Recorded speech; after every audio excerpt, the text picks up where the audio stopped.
નમસ્કાર દર્શક મિત્રો, નયા ભારત ન્યૂઝમાં તમારું હાર્દિક સ્વાગત છે। હું છું મનસુરી શેરબાનુ।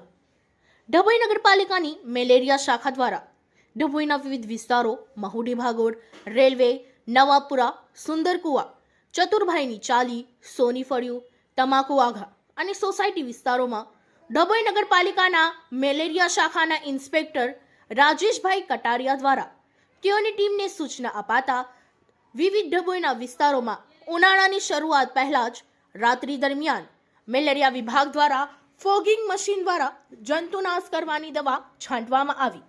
મચ્છરોના કારણે અલગ અલગ રોગ ફેલાય છે, તેને રોકવા માટે ડભોઈ નગરપાલિકા દ્વારા દવાઓનો છંટકાવ કરવામાં આવ્યો। મચ્છરોના કારણે મેલેરિયા, ચિકનગુનિયા, ડેન્ગ્યુના રોગો ન થાય તેના માટે સાવચેતી રૂપે કામગીરી કરવામાં આવી રહી છે।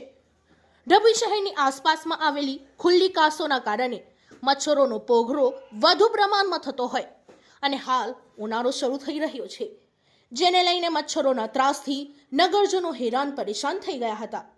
છેલ્લા 3 દિવસથી ડભોઈ નગરપાલિકા મેલેરિયા વિભાગ દ્વારા વિવિધ વિસ્તારોમાં ફોગિંગ મશીન દ્વારા દવાઓનો છંટકાવ કરવામાં આવી રહ્યો છે। ફોગિંગ મશીનથી રાત્રિ દરમિયાન દરેક વિસ્તારમાં આવીને દવાઓનો છંટકાવ કરી અને કામગીરી ચાલુ કરવામાં આવી છે।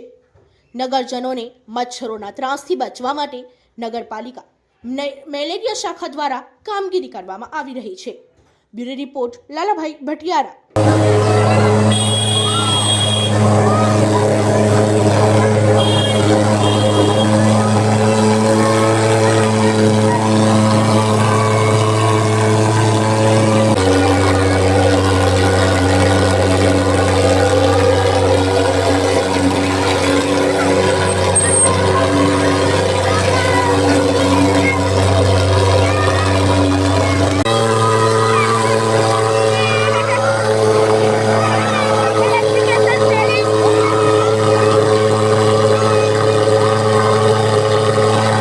ડભોઈ મેલેરિયા શાખા દ્વારા અમે દરેક વિસ્તારના મેલેરિયા અને ડેન્ગ્યુ ના થાય તે સંદર્ભમાં ફોગિંગની કામગીરી અમે ચાલુ કરી રહ્યા છીએ। કયા વિસ્તારોમાં જો એમ અત્યાર સુધીના અમે વોર્ડ નંબર 4માં સોની ફળિયા છે, પછી આપણે ગાયત્રી કોમ્પ્લેક્સ છે, સોસાયટી એરિયા છે, મનાપો, ચકલા, અંબાલાલ ચારી, હીરાબાબુ। કેટલા દિવસ ફોગિંગ ચાલશે? હજુ સુધી જ્યાં સુધી કામગીરી દરેક વિસ્તાર પતે નહીં ત્યાં સુધી અમારે આ કાमगिरी चालू रखनी होगी।